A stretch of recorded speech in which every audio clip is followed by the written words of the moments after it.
Hello, I'm going to read you Chapter 4 of Stuart Little. The title of Chapter 4 is A Fair Breeze.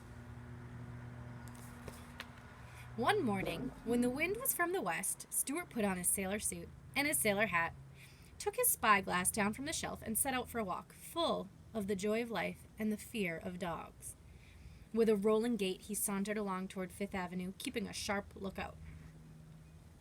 Whenever he spied a dog through his glass, Stuart would hurry to the nearest doorman, climb his trouser leg, and hide in the tails of his uniform.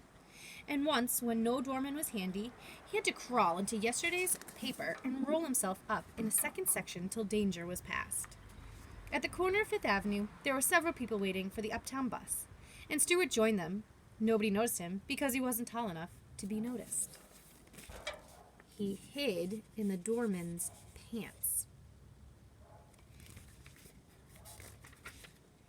I'm not tall enough to be noticed, thought Stuart, yet I'm tall enough to want to go to 72nd Street.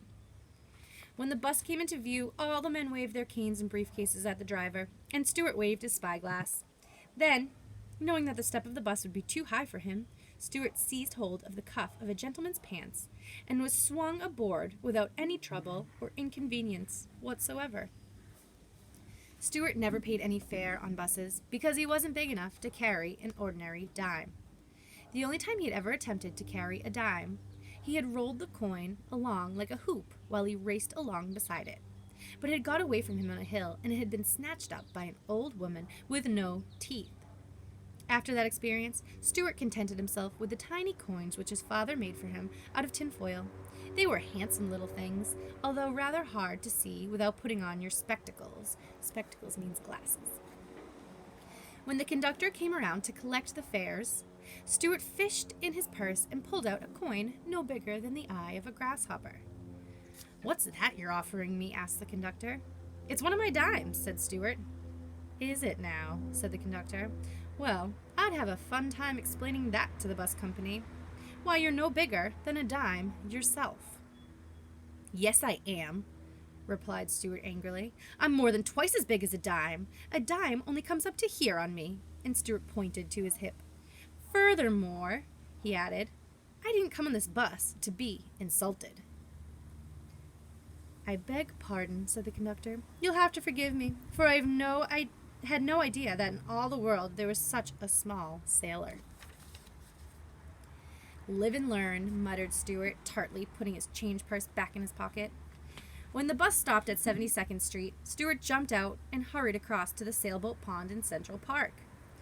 Over the pond the west wind blew, and into the teeth of the west wind sailed the sloops and schooners, their reels well down, their wet decks gleaming. The owners, boys and grown men, raced around the cement shores, hoping to arrive at the other side in time to keep the boats from bumping. Schooners are sailboats.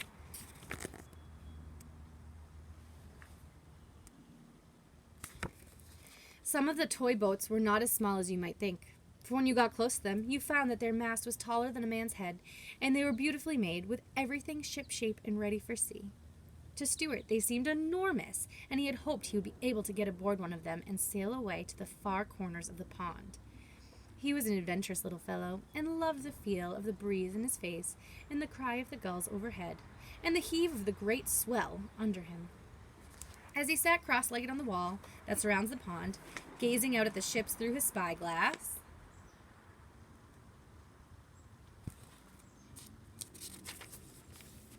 Stuart noticed one boat that seemed to him finer and prouder than any other. Her name was Wasp. She was a big black schooner flying the American flag. She had a clipper bow, and her foredeck was a mounted 3-inch cannon. She's the ship for me, thought Stuart, and the next time she sailed in, he ran over to where she was being turned around. "Excuse me, sir," said Stuart to the man who was turning her, "but are you the owner of the schooner Wasp?" "I am," replied the man, surprised to be addressed by a mouse in a sailor suit.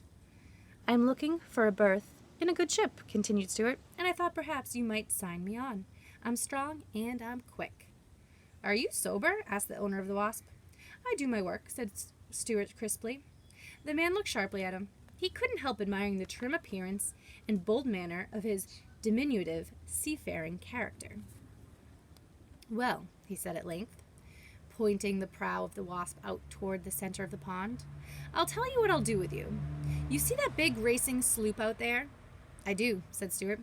"That's the Lillian B. Womrath," said the man, "and I hate her with all my heart." "Then so do I," cried Stuart loyally. "I hate her because she is always bumping into my boat," continued the man. "And because her owner is a lazy boy who doesn't understand sailing and who hardly knows a squall from a squid." "Or a jib from a jibe," cried Stuart. "Or a luff from a leech," bellowed the man. "Or a deck from a dock," screamed Stuart. "Or a mast from a mist," yelled the man. "But hold on, now, no more of this. I'll tell you what we'll do. The Lillian B. Womrath has always been able to beat the Wasp sailing, but I believe that if my schooner were properly handled, it would be a different story. Nobody knows how I suffer, standing here on shore, helpless, watching the Wasp blunder along when all she needs is a steady hand on her helm. So, my young friend, I'll let you sail the Wasp across the pond and back, and if you can beat the detestable sloop, I'll give you a regular job." "Aye, aye, sir," said Stuart, swinging himself aboard the schooner and taking his place at the wheel. "Ready about." "One moment," said the man. "Do you mind telling me how you propose to beat the other boat?" "I intend to crack on more sail," said Stuart. "Not on my boat, thank you," replied the man quickly. "I don't want you capsizing in a squall."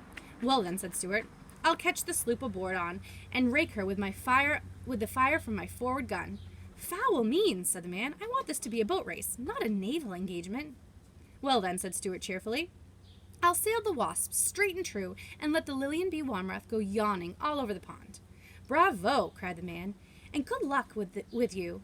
And so saying, he let go of the Wasp prow. A puff of air bellied out of the schooner's head sails, and she paid off and filled away in the port tack, heeling gracefully over to the breeze while Stuart twirled her wheel and braced himself against a deck cleat. "By the by," yelled the man, "you haven't told me your name." "Name is Stuart Little," called Stuart at the top of his lungs. "I'm the second son of Frederick C. Little of this city." "Bon voyage, Stuart," hollered his friend. "Take care of yourself and bring the Wasp home safe."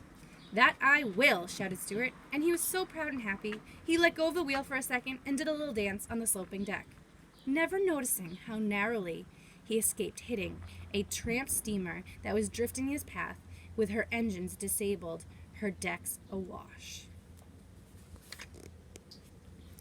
So one boat is sinking right here, and here is Stuart. The next chapter is the sailboat race.